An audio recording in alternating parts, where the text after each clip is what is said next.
माननीय प्रधानमंत्री श्री नरेंद्र मोदी जी।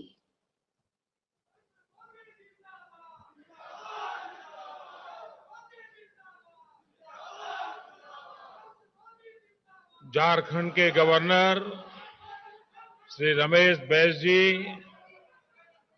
मुख्यमंत्री श्री हेमंत सोरेन जी, केंद्रीय मंत्रिमंडल के मेरे साथी श्री ज्योतिरादित्य सिंधिया जी, झारखंड सरकार के मंत्रीगण, सांसद निशिकांत जी, अन्य सांसद और विधायकगण, देवी और सज्जनों, बाबा धाम आकर हर किसी का मन प्रसन्न हो जाता है। आज हम सभी को देवघर से झारखंड के विकास को गति देने का सौभाग्य मिला है। बाबा बैद्यनाथ के आशीर्वाद से आज 16,000 करोड़ रुपए से अधिक के प्रोजेक्ट्स का लोकार्पण और शिलान्यास हुआ है। इनसे झारखंड के आधुनिक कनेक्टिविटी, ऊर्जा, स्वास्थ्य, आस्था और पर्यटन को बहुत अधिक बल मिलने वाला है। हम सभी ने देवघर एयरपोर्ट को और देवघर एम्स, इसका सपना लंबे समय से देखा है। ये सपना भी अब साकार हो रहा है। साथियों, इन प्रोजेक्ट से झारखंड के लाखों लोगों का जीवन तो आसान होगा ही, व्यापार कारोबार के लिए, टूरिज्म के लिए, रोजगार स्वरोजगार के लिए भी अनेक नए अवसर बनेंगे। विकास की इन सभी परियोजनाओं के लिए मैं सभी झारखंड वासियों को बहुत बहुत बधाई देता हूं, अनेक अनेक शुभकामनाएं देता हूं। ये जो प्रोजेक्ट्स हैं, ये झारखंड में भले शुरू हो रहे हैं, लेकिन इनसे झारखंड के अलावा बिहार और पश्चिम बंगाल के भी अनेक क्षेत्रों से सीधा लाभ होगा। यानी ये परियोजनाएं पूर्वी भारत के विकास को भी गति देगी। साथियों, राज्यों के विकास से राष्ट्र का विकास, देश पिछले 8 वर्षों से इसी सोच के साथ काम कर रहा है। पिछले 8 वर्षों में हाईवेज, रेलवेज, एयरवेज, वाटरवेज, हर प्रकार से झारखंड को कनेक्ट करने के प्रयास में भी यही सोच, यही भावना सर्वोपरि है। आज जिन 13 हाईवे प्रोजेक्ट का लोकार्पण और शिलान्यास हुआ है, उनसे झारखंड की बिहार और पश्चिम बंगाल के साथ साथ बाकी देश के साथ भी कनेक्टिविटी मजबूत होगी। मिर्जा चौकी से फरक्का के बीच जो 4 लेन हाईवे बन रहा है, उससे पूरा संथाल परगना को आधुनिक सुविधा मिलने वाली है। रांची जमशेदपुर हाईवे से अब राजधानी और इंडस्ट्रियल सिटी के बीच यात्रा का समय और ट्रांसपोर्ट के खर्च दोनों में बहुत कमी आएगी। पलामा गुंडला सेक्शन से छत्तीसगढ़ तक वहां पहुंच बेहतर होगी।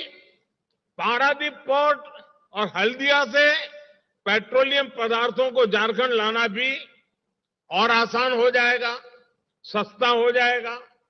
रेल नेटवर्क में भी जो आज विस्तार हुआ है, उससे पूरे क्षेत्र में नई ट्रेनों के लिए रास्ते खुले हैं। रेल ट्रांसपोर्ट और तेज होने का मार्ग बना है। इन सभी सुविधाओं का सकारात्मक असर झारखंड के औद्योगिक विकास पर पड़ेगा। साथियों, मुझे 4 साल पहले देवघर एयरपोर्ट का शिलान्यास करने का अवसर मिला था। कोरोना की मुश्किलों के बावजूद भी इस पर तेजी से काम हुआ और आज झारखंड को दूसरा एयरपोर्ट मिल रहा है। देवघर एयरपोर्ट से हर साल लगभग 5 लाख यात्रियों की आवाजाही हो पाएगी। इससे कितने ही लोगों को बाबा के दर्शन में आसानी होगी। साथियों, अभी ज्योतिरादित्य जी कह रहे थे, हवाई चप्पल पहनने वाला भी हवाई यात्रा का आनंद उठा सके, इसी सोच के साथ हमारी सरकार ने उड़ान योजना की शुरुआत की थी। आज सरकार के प्रयासों का लाभ पूरे देश में दिख रहा है। उड़ान योजना के तहत पिछले 5-6 सालों में लगभग 70 से ज्यादा नए स्थानों को एयरपोर्ट, हेलीपोर्ट और वाटर एरोड्रम्स के साथ उसके माध्यम से जोड़ा गया है। 400 से ज्यादा नए रूट्स पर आज सामान्य से सामान्य नागरिक को हवाई यात्रा की सुविधा मिल रही है। उड़ान योजना के तहत अभी तक 1 करोड़ यात्रियों ने बहुत कम मूल्य पर हवाई यात्रा की है। इनमें से लाखों ऐसे हैं जिन्होंने पहली बार एयरपोर्ट देखा, पहली बार हवाई जहाज पर चढ़े। कहीं आने जाने के लिए कभी बस और रेलवे पर निर्भर रहने वाले मेरे गरीब और मध्यम वर्ग के भाई बहन अब कुर्सी की पेटी बांधना ये भी उन्होंने सीख लिया है। मुझे खुशी है कि आज देवघर से कोलकाता के लिए फ्लाइट शुरू हो चुकी है। रांची, पटना और दिल्ली के लिए भी जल्द से जल्द फ्लाइट शुरू हो, इसके लिए भी प्रयास चल रहे हैं। देवघर के बाद बोकारो और दुमका में भी एयरपोर्ट्स के निर्माण पर काम चल रहा है। यानी झारखंड में आने वाले समय में कनेक्टिविटी निरंतर और बेहतर होने वाली है। साथियों, कनेक्टिविटी के साथ साथ देश के आस्था और आध्यात्म से जुड़े महत्वपूर्ण स्थलों पर सुविधाओं के निर्माण पर भी केंद्र सरकार बल दे रही है। बाबा बैद्यनाथ धाम भी अभी प्रसाद योजना के तहत आधुनिक सुविधाओं का विस्तार किया गया है। इस प्रकार जब संपूर्णता की सोच से काम होता है तो पर्यटन के रूप में समाज के हर वर्ग, हर क्षेत्र को आय के नए साधन मिलते हैं। आदिवासी क्षेत्र में ऐसी आधुनिक सुविधाएं इस क्षेत्र की तकदीर बदलने जा रही है।